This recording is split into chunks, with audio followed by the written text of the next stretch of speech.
Effectivement, comme l'a dit Louis, comme nous sommes aujourd'hui en dictature, on vous gouverne par la peur. Hein. Tous les jours, au journal de 20 heures, vous allez mourir, vous allez mourir. Ils vont continuer avec la guerre en Ukraine, avec le réchauffement climatique et tout ça.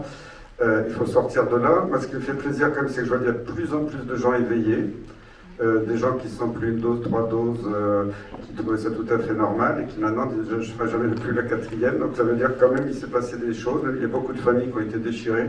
Mais je le vois partout parce que maintenant les gens m'en parlent dans la rue. Je vois de plus en plus de gens éveillés autour de moi. Donc ça c'est fantastique. Alors après, pour que cet éveil puisse progresser, c'est vrai que vous dites que tous les médias sont complètement aux ordres, ça c'est une certitude, mais il ne faut pas oublier tous ces médias alternatifs. Quand on regarde, il y a des vidéos sur des alternatives qui font plus d'audience que certains journaux télévisés, des grandes chaînes. C'est très important et c'est pour ça que Macron et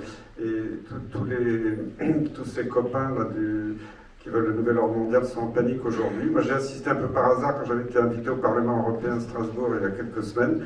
L'après-midi, pour m'occuper, je suis allé écouter une séance dans une pièce, il y avait une cinquantaine de parlementaires, il y avait 2 Américains qui étaient en visioconférence.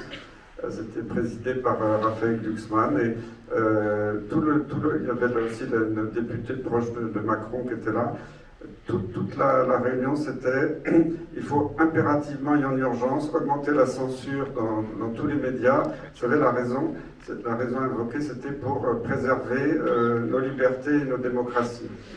Voilà. Donc, il faut se battre contre la censure par tous les moyens et continuer à... Et regardez, ils sont très très inquiets. Là. Macron a fait fermer Rumble en France, qui avait beaucoup de succès, qui concurrençait d'autres chaînes. Ça va continuer.